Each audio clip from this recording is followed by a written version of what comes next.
近一个星期以来，加拿大和澳大利亚先后爆料，宣称中国军机对其战机进行所谓危险拦截。澳方甚至表示，中国军机一度释放箔条干扰弹。但必须指出的是，澳方这是在故意混淆视听。比如，澳大利亚军机千里迢迢到南海抵近侦察，居心不良；又比如，事发海域究竟在南海的哪个位置？这些关键细节都被澳方刻意隐瞒和回避了。澳加拿军机相遇进行炒作，中国国防部、外交部予以回应。根据澳大利亚国防部部长马勒斯的说法，当时解放军歼16战机距离澳方 P8A 飞机非常近，并释放了一些包含小铝片的箔条。P8A 侦察机的发动机吸入了部分碎片。值得注意的是，所谓小铝片的说法主要来自马勒斯本人叙述，并无其他证据。有分析指出，所谓箔条可能是指箔条干扰弹。这种干扰弹是一种用于对抗雷达的自卫干扰耗材，通常是金属丝、金属箔或者带有金属涂层的玻璃纤维，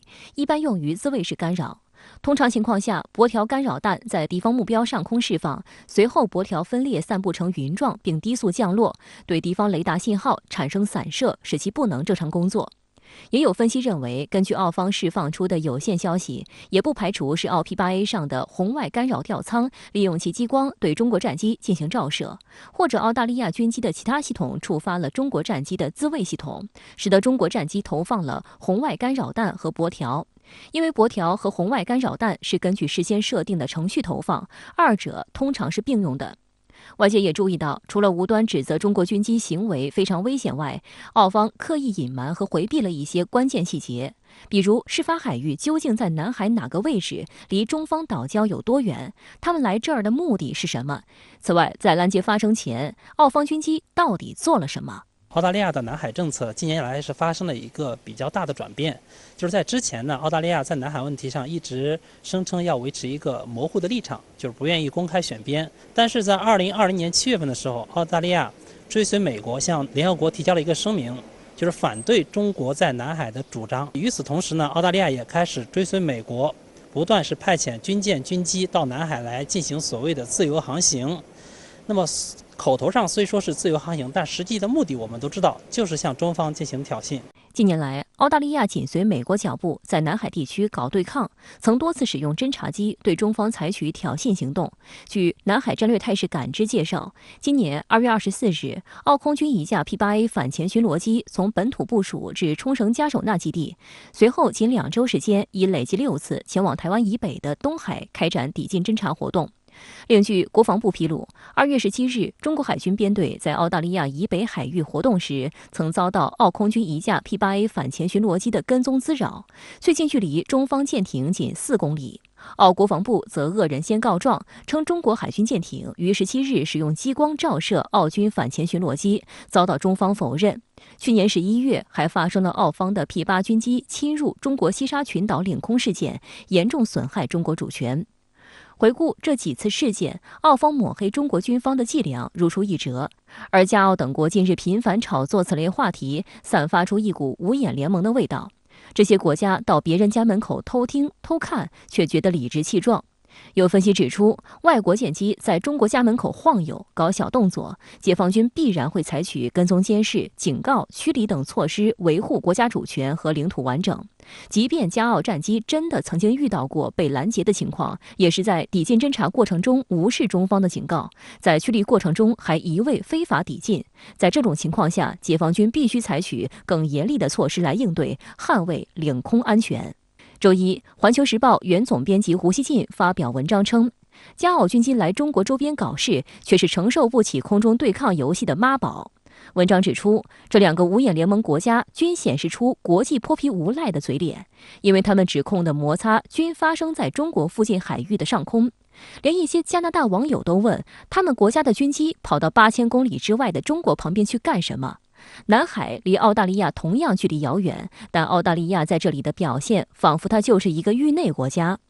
文章还写道，请加拿大和澳大利亚先在战略上专业起来，来中国周边搞事就必须承受中方针锋相对的抵制性行动。此外，他们的飞行员还需要经受更多培训，承受得了与中国飞行员在能互相看清面孔的距离上的博弈，做到心不慌、手不乱。一旦发生撞击等意外事件，派飞机和军舰跑到中国家门口捣乱来的加拿大和澳大利亚需要承担全部责任。澳大利亚国防部周日恶人先告状，称澳空军一架反潜机在南海空域遭解放军战机拦截。澳方指控中方所谓危险接近并释放箔条。您对此有何分析？假设澳方声称的事情真实发生了，那么我可以用一句话来描述，那就是澳大利亚皇家空军一架反潜巡逻机试图在南海上空刷存在感，在与我负责跟踪监视的解放军歼16战机进行友好切磋时落了下风。气急败坏的澳大利亚方面打算借助媒体指责解放军飞行员所谓野蛮驾驶。和平年代的军事斗争遵循相应的游戏规则，在国际海域、空域，又或者是一些存在领土争议的区域上空，每天都会上演这样的所谓友好切磋。比如说，希腊与土耳其空军战机在爱琴海上空互相摇尾；又比如，俄罗斯空军与北约战机在巴伦支海上空相互驱离。再比如，解放军海空力量与日本海自、空自围绕东海防空识别区的日常博弈。这种所谓的友好切磋是除了实际使用武器以外，飞行员各凭本事的空中较量，也就是要么你把我甩掉，要么你精疲力尽掉头回家。澳大利亚方面倒打一耙，指控中方所谓危险接近，只能说明自己败下阵来，水平不入流吗？此事更耐人寻味的地方在于，澳大利亚的反潜巡逻机为什么要来南海刷存在感？从澳大利亚冷战以来的国防建设上看，他们有限的海空力量主要使用在印度洋、南太平洋群岛海域以及大洋洲周边海域。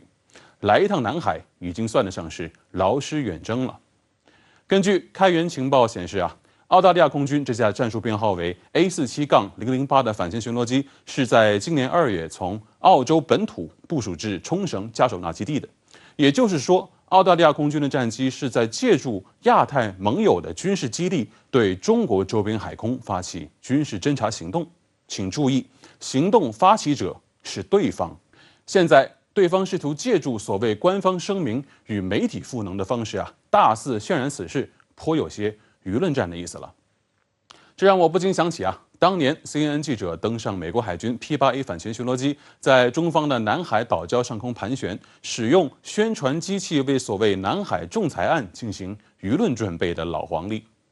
套路是类似的，路径高度雷同，那么澳大利亚方面的动机是否也同样不单纯呢？